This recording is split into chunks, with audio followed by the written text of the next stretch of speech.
ثانیہ اس کا مطالعہ کیا۔ بیعت عقبہ ثانیہ کے بعد یہ بیعت جب مکمل ہو گئی، اسلام کفر و جہالت کے لک و دک صحرا میں اپنے ایک وطن کی بنیاد رکھنے میں کامیاب ہو گیا، اور یہ سب سے اہم کامیابی تھی جو اسلام نے اپنی دعوت کے آغاز سے اب تک حاصل کی۔ جب سے اسلام کا آغاز ہوا اس سے لے کر اب تک یہ سب سے بڑی کامیابی تھی جو اللہ تعالیٰ نے اسلام کو اور اسلام کے ماننے والوں کو دی۔ تو رسول اللہ صلی اللہ علیہ وسلم نے مسلمانوں کو اجازت عطا فرمائی کہ وہ اپنے اس نئے وطن کی طرف ہجرت کریں۔ اب ہجرت کی حضور صلی اللہ علیہ وسلم سے اجازت مل گئی، تو یہ بھی ذہن میں رکھیں کہ ہجرت کے معنی یہ تھے کہ سارے مفادات تج کر اور مال کی قربانی دے کر محض جان بچا لی جائے، ہر چیز چھوڑ دی جائے، مال بھی دے دیا جائے، اولاد چھوڑنی پڑے تو چھوڑ دو، گھر بار وطن چھوڑ دو، جائیداد چھوڑ دو، اپنی جان بچا لی جائے۔ ہجرت کا مقصد یہ تھا، مطلب یہ تھا، اور وہ بھی یہ سمجھتے ہوئے کہ یہ جان بھی خطرے کی زد میں ہے، نہ جانے ابتدائی سفر میں جان چلی جائے یا انتہائی سفر میں جان چلی جائے۔ ہجرت کے اندر مال تو چھوڑ دیا، اولاد چھوڑ دی، گھر چھوڑ دیا، جائیداد چھوڑ دی، وطن چھوڑ دیا، پھر بھی جان خطرے میں ہے، کیونکہ کفار و مشرکین ہر وقت تاک لگائے بیٹھے تھے، یہ گھات لگی ہوئی تھی، جو بھی مسلمان مکے سے جان بچا کر ہجرت کر کے نکلتا، قریش مکہ اسے پکڑ لیتے اور اسے ہلاک کر دیتے۔ پھر سفر بھی ایک مبہم مستقبل کی طرف ہے، جہاں جا رہے ہیں وہاں بھی یہ یقین نہیں ہے کہ وہاں جا کر امن مل جائے گا، ابھی وہاں جا کر کون کون سے مسائل کا سامنا کرنا پڑے گا۔ آدمی ایک بستی کو چھوڑتا ہے، دوسری بستی دوسری علاقے کی طرف جاتا ہے یقین کے ساتھ کہ وہاں جا کر مجھے سکون مل جائے گا، وہاں سائش ہوگی، لیکن یہ حضور صلی اللہ علیہ وسلم کے غلام جو ہجرت کر کے جا رہے ہیں تو یہ یقین بھی نہیں ہے کہ وہاں جا کر سکون مل سکے، وہاں جا کر یہ پتہ نہیں کہ کن کن مسائل کا سامنا کرنا پڑے گا۔ مسلمانوں نے یہ سب کچھ جانتے ہوئے ہجرت کی ابتدا کر دی۔ یہ بھی پتہ ہے کہ مال چلا جائے گا، یہ بھی پتہ ہے اولاد چھوڑنی پڑے گی، یہ بھی پتہ ہے جائیداد چھوڑنی پڑے گی، یہ بھی پتہ ہے کہ جان کو بھی خطرہ ہے، یہ بھی جانتے ہیں۔ صحابہ یہ بھی جانتے تھے کہ جس شہر کی طرف، جس علاقے کی طرف ہجرت کی جا رہی ہے وہاں جا کر بھی کن کن مسائل سے ہمیں واسطہ پڑے گا، کون کون سے مشکلات کو جھیلنا پڑے گا، یہ بھی جانتے تھے۔ سب کچھ جانتے ہوئے صحابہ نے ہجرت کی ابتدا کی، پھر بھی ہجرت کی، اور یہ کس لیے تھی؟ حضور صلی اللہ علیہ وسلم کی محبت، کریم آقا صلی اللہ علیہ وسلم کے عشق میں، اور یہ سب کچھ اثر حضور صلی اللہ علیہ وسلم کی محبت تھی، اور اسی محبت میں اپنا ایمان بچانے کے لیے صحابہ مکے سے ہجرت کر رہے تھے۔ سب سے پہلے جو مہاجر ہیں وہ حضرت ابو سلمہ رضی اللہ تعالیٰ عنہ ہیں۔ جب ہجرت کی اجازت ملی عقبہ ثانیہ کے بعد،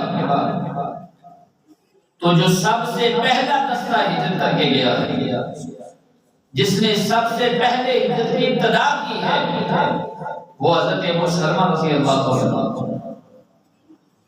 اور ان کے عجیب داستان ہے ہجرت کی۔ انہوں نے ابن اسحاق کے، حضرت ابن اسحاق جو سیرت کے اندر سب سے پہلی کتاب لکھی گئی ہے، ابن اسحاق فرماتے ہیں ایک سال پہلے عقبہ کبریٰ سے ہجرت کی تھی حضرت ابو سلمہ نے شام کی، حبشہ کی طرف، اور ان کے ہمراہ ان کی بیوی بچے بھی تھے۔ جب انہوں نے روانہ ہونا چاہا تو ان کے سسرال والوں نے کہا کہ یہی آپ کی بیگم ہے۔ اب جب مدینہ کی طرف ہجرت کر رہے ہیں، ایک تو ہجرت کی انہوں نے ہجرت حبشہ، اس وقت ان کے بیوی بچے ساتھ تھے، لیکن اب جب مدینہ کی طرف ہجرت ہو رہی ہے تو ابو سلمہ رضی اللہ تعالیٰ عنہ آپ بیان کرتے ہیں کہ میری بیوی ساتھ ہے، میرے بچے ساتھ ہیں، لیکن جب رات کو یہ طے ہو گیا اور میری بیوی نے مجھے روکا بھی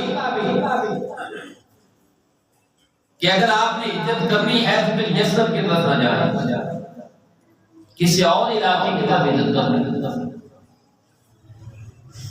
کیونکہ مدینے کا پہلا نام یثرب تھا، اور یثرب کہتے ہیں بیماریوں کے گھر کو۔ تو بیوی نے منع کیا کہ آپ وہاں نہ جائیں، کسی اور علاقے کی طرف ہجرت کریں، ایمان بچانا ہے، جان ہی بچانی ہے۔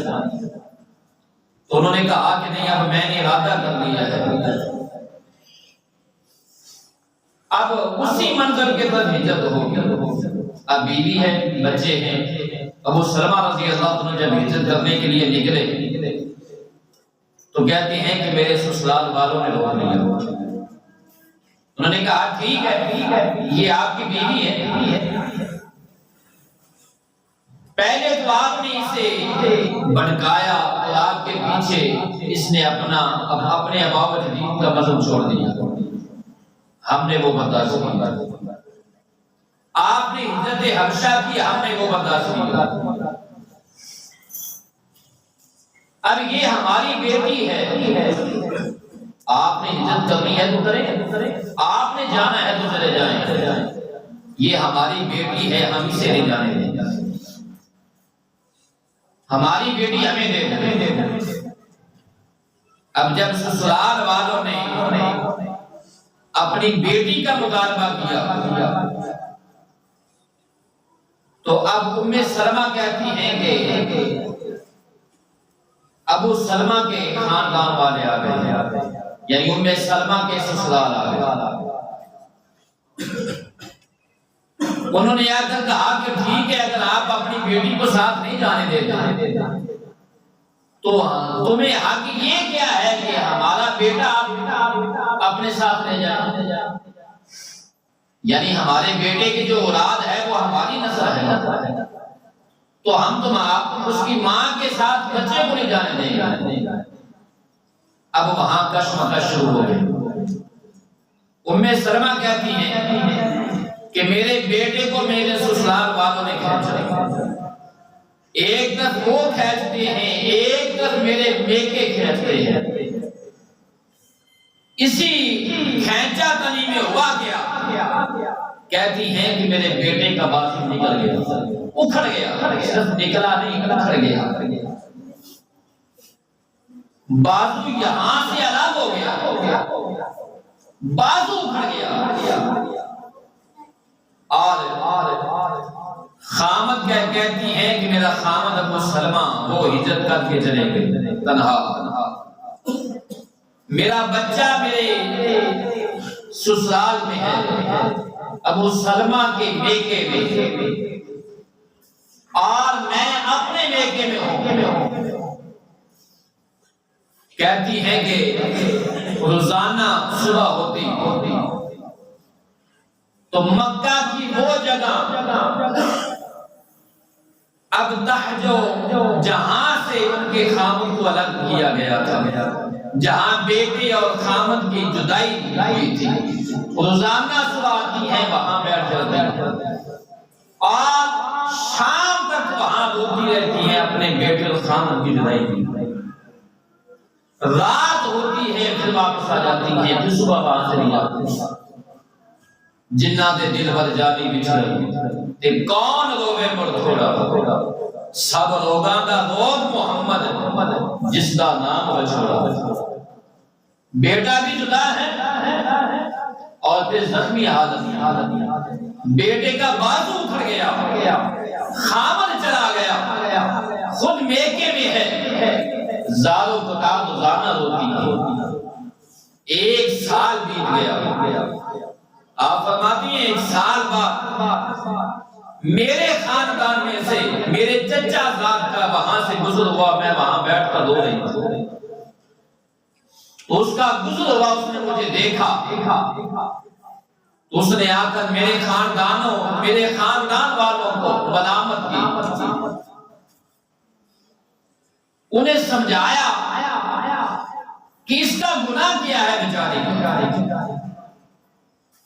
تم نے اس کو بیٹے سے جدا کر دیا، خامد سے جدا کر دیا، اور دیکھو اس کا حال کیا ہو گیا ہے، اس کا گناہ کیا ہے، کس گناہ کی سے سزا دے رہے ہیں، اس کے خامد کے پاس کیوں نہیں جانے دیتے؟ قربان جاؤں، آپ کہتی ہیں کہ اب میرے خاندان والے مان گئے اور انہوں نے مجھے عزت کرنے کی اجازت دی، کہا ٹھیک ہے آپ اپنے خامد کے پاس جانا چاہتی ہیں تو چلی جائیں۔ میں وہاں سے نکلی اور اپنے سسرال والوں سے اپنے بچے کو لیا اور اپنے بچے کو میں اور اپنا بیٹا دونوں اونٹنی پر سوار ہو گئے۔ اب اندازہ کریں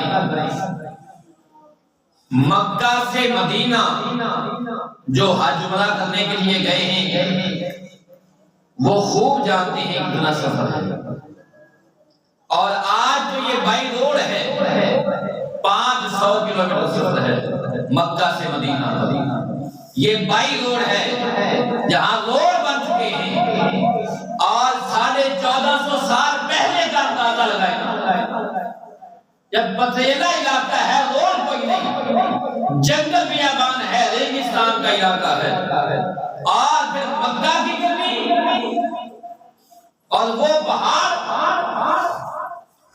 260 میل کا سفر ہے، کلومیٹر کا نہیں، کلومیٹر تو آج نکلے۔ کہتی ہیں کہ میں نے اپنے بیٹی کو سوال کیا، ہم اونٹنی پر سوار ہوئے، جب مکہ سے نکلے، مکہ سے دور ایک جگہ پر ہماری ملاقات عثمان بن طلحہ سے، انہوں نے جب ہمیں آتے دیکھا پوچھا اے ام سلمہ کہاں جانے کا ارادہ ہے؟ بتایا میں ہجرت کر کے مدینہ جا رہی ہوں۔ تو پوچھا تمہارے ساتھ کوئی ہے؟ تو آپ فرماتی ہیں اللہ رسول کے ساتھ، اللہ رسول کے علاوہ کوئی نہیں، میرے ساتھ اللہ اس کا رسول ہے۔ یہ الفاظ کس کے ہیں؟ یہ صحابیہ کے ہیں، یہ اس کے الفاظ ہیں جنہوں نے حضور صلی اللہ علیہ وسلم کی ظاہری حیات طیبہ میں کلمہ پڑھا ہے۔ یہ ان کے الفاظ ہیں جنہوں نے تربیت حضور صلی اللہ علیہ وسلم کی ہاں پائی ہے، جنہوں نے حضور صلی اللہ علیہ وسلم کے پیچھے نمازیں پڑھی ہیں، یہ ان کے الفاظ ہیں۔ آج تو کہے اللہ وارث ہے یا اس کا نبی وارث ہے تو ہم کہتے ہیں کہ یہ شرک ہو گیا۔ کچھ لوگ فتویٰ لگاتے ہیں اور یہ صحابیہ کا عقیدہ سن لو، وہ کہہ رہی ہیں میرے ساتھ اللہ ہے یا اس کا رسول ہے، اللہ رسول کے علاوہ کوئی نہیں۔ تو آپ نے فرمایا کہ اے ام سلمہ تم جانتی ہو کہ ریگستان کا علاقہ ہے، جنگل بیابان ہے اور تنہا، میں آپ کو جان نہیں ہوں۔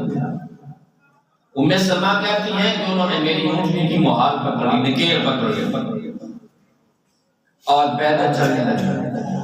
میں اور میرا بیٹا اونٹنی پر سوار ہیں اور انہوں نے نکیل پکڑی ہوئی ہے اور پیدل چل رہے ہیں، جہاں کہیں ہمارا ٹھہرنے کا مقام آتا وہاں وہ ٹھہر جاتے اور میری اونٹنی کو بٹھایا جاتا ہے۔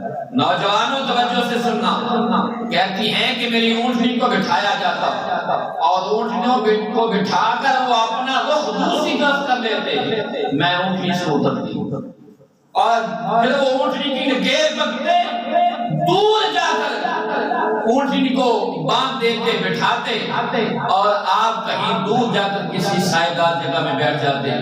پھر جب ہمارا چلنے کا ارادہ ہوتا اونٹنی لاتے اور اونٹنی کو بٹھا کر مجھے کہتے سوار ہو جاؤ اور خود اپنا رخ دوسری طرف کر لیتے، ہماری طرف کمر ہو جاتی اور جب میں سوار ہو جاتی پھر نکیل پکڑتے آگے آگے چل پڑتے۔ اب اندازہ لگائیں 260 میل کا سفر ہے، عثمان بن طلحہ انہوں نے پیدل کیا ہے، ام سلمہ سواری پر سوار۔ حضرت ام سلمہ رضی اللہ عنہا کہتی ہیں رب کعبہ کی قسم ہے میں نے آج تک عثمان بن طلحہ جیسا حیادار آدمی آج تک نہیں دیکھا۔ 2-4 کلومیٹر کا سفر نہیں ہے، 260 میل کا سفر ہے، جہاں راتیں بھی آئی ہیں، تنہائی ہے، جنگل بیابان ہے، جہاں دن بھی گزرے شب و گزرتے رہے اور آپ کہتی ہیں کہ نظر اٹھا کر انہوں نے میری طرف دیکھا نہیں۔ جب قباء کے مقام پر پہنچے سامنے قباء کی بستی نظر آئی، عثمان بن طلحہ نے کہا اے ام سلمہ سامنے یہ قباء کی بستی ہے، یہاں تمہارے خاوند آباد ہے، یہ سامنے بستی نظر آ رہی ہے، وہاں چلی۔ ام سلمہ رضی اللہ عنہ کہتی ہیں وہاں چھوڑ کر ہمیں، پھر عثمان بن طلحہ مکے واپس گئے، ہمیں مدینہ چھوڑ کر۔ آج نوجوانوں کا حال کیا ہے؟ آج کچھ نوجوان اور کچھ عمر رسیدہ اور کچھ دیر عمر، ہر طبقے کے ہر عمر کے لوگ ہیں۔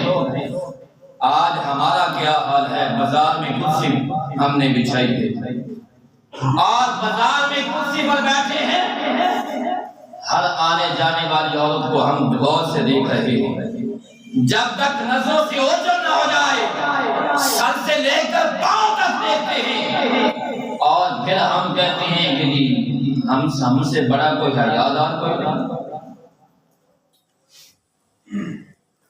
میں کہتا ہوں کہ اگر بازاروں میں اس طرح دیکھنے بیٹھنے والا چاہے عورت ہو چاہے مرد ہو، کچھ عورتیں بھی ایسی ہیں گلیوں میں کرسی جو ہے نا وہ بچھا لیتی اور 2-2 3-3 گھنٹے بازاروں میں بیٹھتی ہیں اور کہتی ہیں کہ ان سے حیا، اور کہتی ہیں شرم تو آنکھوں میں ہوتی ہے۔ تو میں نے کہا اس لیے آنکھیں کھول کھول کر جو ہے نا آنکھیں پھاڑ پھاڑ کر مردوں کو دیکھ رہی ہیں کہ یہ شرم ایسی ہوتی ہے جو بازاروں میں بیٹھ کر مرد ہو یا عورت ہو اور بازاروں میں بیٹھنے والا ہو، دنے بیٹھے یا رات بیٹھے، اور پھر کہے کہ میں حیادار ہوں، میں برملا کہتا ہوں، اس سے بڑا کنجر اور بغیرت کوئی نہیں ہے۔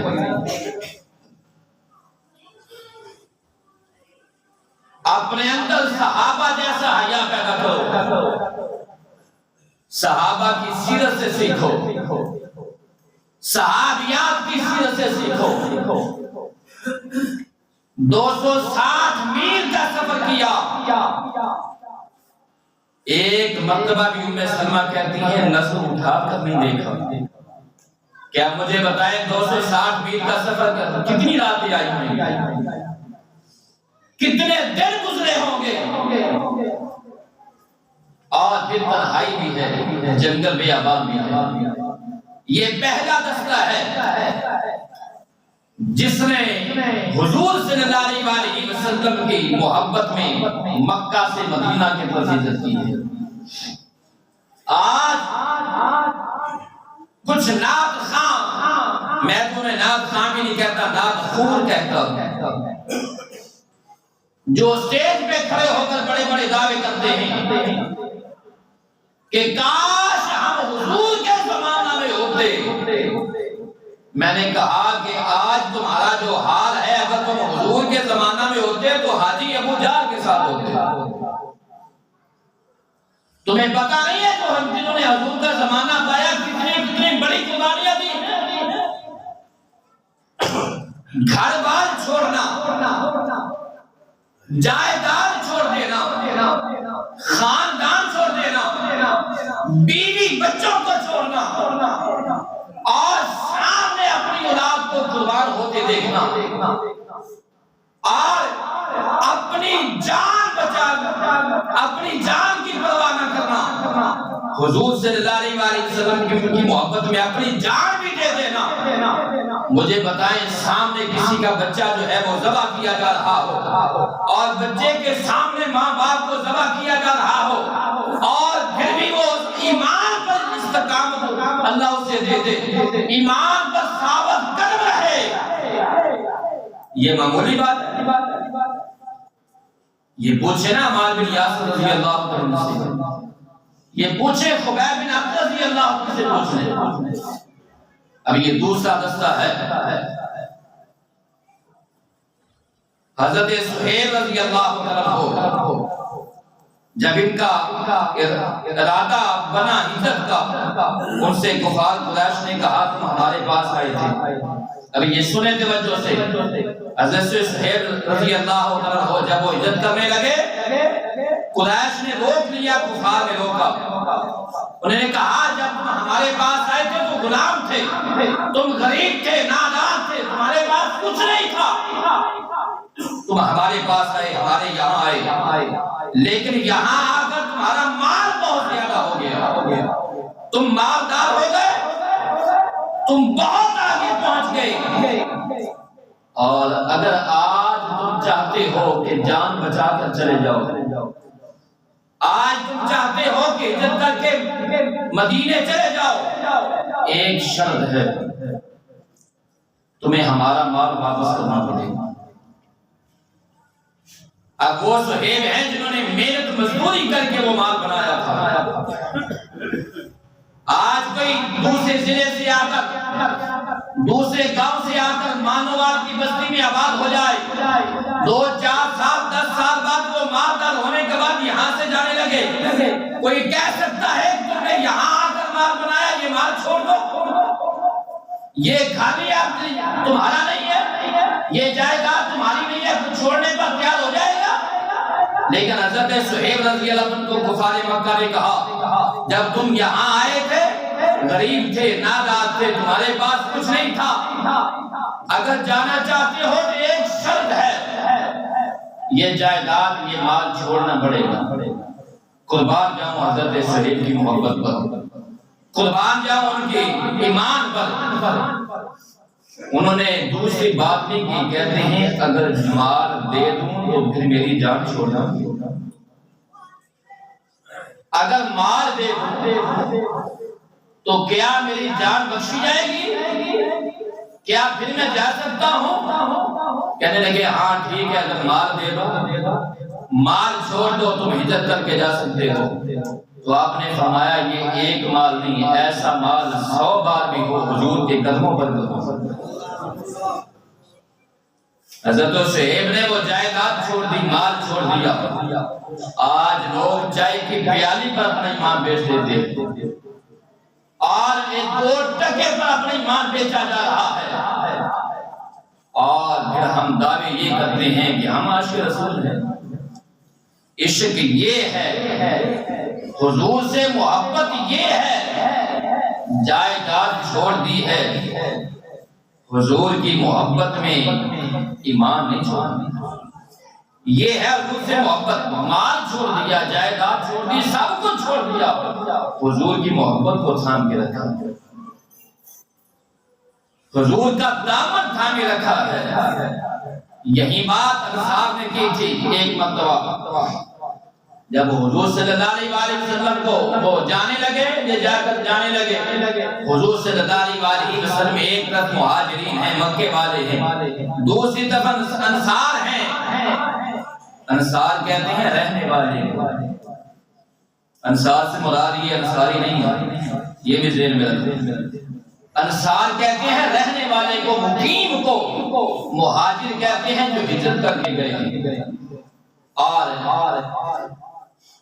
انصار جب حضور کی بارگاہ میں آئے، کریم آقا صلی اللہ علیہ وسلم کے پاس مال غنیمت بھی ہے، یہ ایک جنگ کے بعد کا واقعہ، آگے وہ تفصیل سے آئے گا، اشارتاً کر رہا ہوں، موقع بن گیا۔ حضور صلی اللہ علیہ وسلم مہاجرین کو مال تقسیم کیے جا رہے ہیں، انصار بیٹھے، انصار کو حضور صلی اللہ علیہ وسلم نے مال نہیں دیا۔ انصار کے دل میں ایک بات آئی، حضور صلی اللہ علیہ وسلم مکے والے کو نواز رہے، مہاجرین کو نواز رہے، اس کا مطلب یہ ہے کہ ہماری کوئی مفت نہیں ہے، ہماری کوئی قدر نہیں ہے حضور کی نظروں میں، ہماری کوئی قربانی نہیں ہے، ہم نے قبائل سے دشمنی لی ہے، ہم نے اپنے خاندان والوں سے علیحدہ ہو گئے، تو آج ان کو نوازا جا رہا ہے۔ حضور صلی اللہ علیہ وسلم نے جب انصار کو دیکھا اور ان کے ماتھے کے تیور دیکھے، حضور صلی اللہ علیہ وسلم نے فرمایا یہ مال ہے اور یہ میری ذات ہے، بتاؤ کیا چاہتے ہو، یہ مال لے جائیں گے، یہ مال ان کے ساتھ چلا جائے گا، بتاؤ محمد کو چاہتے ہو، مال چاہتے ہو، میں تمہارے ساتھ ہوں۔ تو صحابہ نے انصار نے عرض کی فدا کا بھی وامي یا رسول اللہ صلی اللہ علیہ وسلم، ہمیں مال کی ضرورت نہیں ہے، ہمیں تو آپ کی ضرورت ہے، یہ سب کچھ چلا جائے، ہمیں آپ کی ضرورت ہے۔ جڑا کسی دا عاشق ہوئے اس سے دی گل کردا، 100 مکر بہانے کر کے او دے مدنے مردا۔ اللہ رب العزت مجھے اور آپ احباب کو حضور صلی اللہ علیہ وسلم کی محبت نصیب فرمائے، آمین و ما علیہ وسلم۔